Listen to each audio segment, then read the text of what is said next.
पालमपुर गांव में दिनकर नाम का एक गरीब व्यक्ति रहता था। वो पास के शहर में एक फैक्ट्री में काम करने जाता था। उसकी पत्नी सीमा घर पर ही रहकर काम करती थी। उसकी भगवान में बहुत श्रद्धा थी। वो गांव से काम के लिए जब शहर जाता तो रास्ते में एक मंदिर पड़ता था और वहाँ पर एक बार रुककर आशीर्वाद जरूर लेता था। दोनों गरीबी से बहुत जूझ रहे थे। कभी कभी तो उनके यहाँ खाने को एक अन्न का दाना नहीं रहता था। फिर एक दिन उन पर दुखों का पहाड़ टूट पड़ता है। शहर की फैक्ट्री बंद हो जाती है। अब दिनकर के पास करने को कुछ नहीं था। सीमा, अब हमारा क्या होगा? मुझे तो लगता है ये भूख ही एक दिन हमारे प्राण ले लेगी। चिंता क्यों करते हो जी? ऊपर वाला है ना, वो हमारी कुछ न कुछ जरूर मदद करेगा। हे ऊपर वाले, कुछ तो हमारी मदद कर। आप भी ना जब देखो भगवान से मांगते ही रहते हो। अब ये देखो, भगवान को दीपक लगाने के लिए तेल ही नहीं है। अब मैं क्या करूं? अरे अपने जो खाने का तेल है ना, उसी से लगा दो। पर फिर हम लोग क्या खाएंगे? तुम भी ना सीमा, तुम ही तो कहा करती हो कि ऊपर वाला हमारी मदद करेगा। ऐसा कहकर दोनों हंस पड़ते हैं।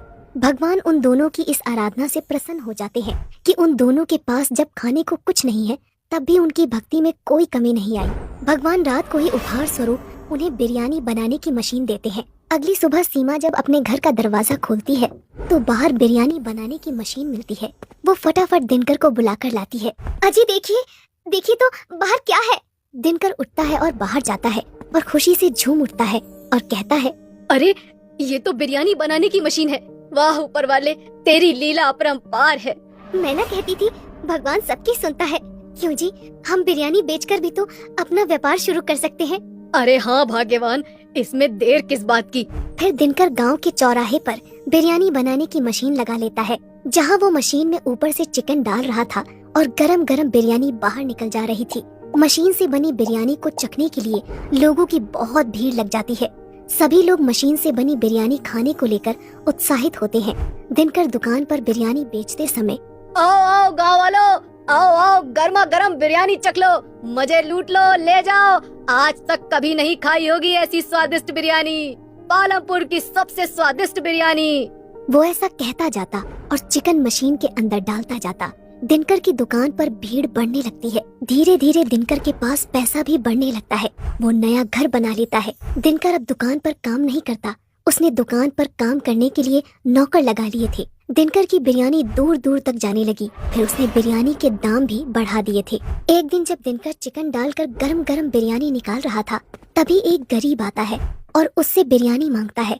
पर वो बिरयानी के दाम सुनकर चौंक जाता है। अरे बाप रे, इतनी महंगी। दिनकर कहता है, दिनकर की बिरयानी किसी गरीब के लिए नहीं है। खाना है तो खाओ वरना चलते बनो। ना जाने कहां कहां से चले आते हैं। बिरयानी खाने की औकात नहीं है और चले आते हैं मुंह उठा के। ऐसा मत कहो दिनकर, तुम भी तो एक गरीब थे। गरीब था मूर्ख, अब नहीं हूँ। वो दिन बीत गए हैं। अब चलता बन यहाँ से, जबान मत लड़ा। आज तुम एक गरीब का मजाक बना रहे हो, पर याद रखना दिनकर, ये तुम्हें बहुत भारी पड़ेगा। तुम्हें मेरी बद्दुआ है कि तुम जहाँ थे वहीं दोबारा पहुँच जाओगे। तुमने आज एक गरीब का दिल दुखाया है। अरे ओ चल चल निकल यहाँ से। दिनकर ने अब पूजा पाठ करना भी बंद कर दिया था। क्यों जी, आजकल आपने पूजा पाठ क्यों बंद कर दिया? सीमा, तुम तो जानती हो मैं कितना व्यस्त रहता हूँ। आजकल इन सब चीजों के लिए समय ही कहाँ है। भगवान मेरे से वैसे ही बहुत खुश है। तुम देख तो रही हो ना, लक्ष्मी माता की कृपा कितनी है हम लोगों पर। आज हमारे पास क्या नहीं है? घर है, जमीन है, दुकान है, काम करने के लिए नौकर भी है। भला भगवान की कृपा नहीं है तो ये सब क्या है? तुम बिल्कुल फिक्र मत करो सीमा, भगवान मुझसे बहुत खुश है। ऐसा नहीं है जी, व्यस्त तो हम सभी रहते हैं, पर हमें भगवान को कभी नहीं भूलना चाहिए, क्योंकि ये सब तो उन्हीं का दिया है ना। सीमा, अब तुम मेरा दिमाग मत खाओ। मुझे मत सिखाओ कि मुझे क्या करना चाहिए। तुम खाना लगाओ, मुझे खाना दो। कल वैसे भी बहुत काम है। ठीक है जी, जैसा आपको उचित लगे। मैं तो बस कहने से रही। ऐसा कहकर वो दिनकर के लिए खाना लगा देती है। ऐसे ही कई दिन बीतते गए। दुकान पर एक बार जब बिरयानी बनाने की मशीन चल रही थी तब नौकर ने जल्दी जल्दी में परोसते समय एक प्लेट बिरयानी जमीन पर गिरा दी। दिनकर को ये देखकर बहुत गुस्सा आया। उसने कहा, मूर्ख, तेरे को अक्ल नहीं है क्या? हाथ पैर टूट गए क्या तेरे? काम नहीं करना आता तो आता क्यों है यहाँ पे? ऐसा कहकर उसने नौकर को एक लात मारी। बेचारा नौकर आगे जाकर गिर जाता है। चला जा यहाँ से, दूर हो जा मेरी नजरों से। तुम जैसे दो कौड़ी के लोगों की मुझे जरा भी जरूरत नहीं है। बेचारा नौकर गरीब मजबूर था। वो वहाँ से उठकर चला जाता है। दिनकर गुस्से में लाल होकर घर जाता है और सीमा उससे पूछती है, अजी क्या हो गया है आपको?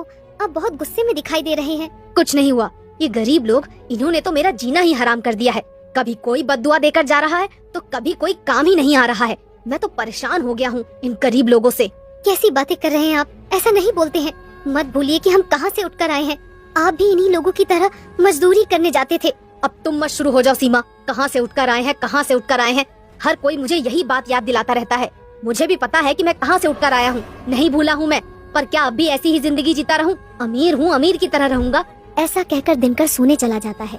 अगली सुबह दिनकर दुकान पर जाता है और मशीन चालू करता है और ऊपर से चिकन डालना शुरू करता है। पर ये क्या, वो देखता है कि बिरयानी बनकर निकलती ही नहीं है। बाहर ग्राहक भीड़ लगाकर खड़े रहते हैं। बिरयानी लाओ भाई। अरे दिनकर भाई बिरयानी लाओ।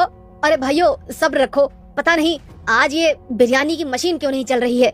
दिनकर फिर मशीन चालू करता है पर मशीन फिर भी चालू नहीं होती है। दिनकर मशीन ठीक करने वाले मिस्त्री को बुलाकर लाता है। एक मिस्त्री मशीन ठीक करने आता है। दिनकर मिस्त्री से कहता है,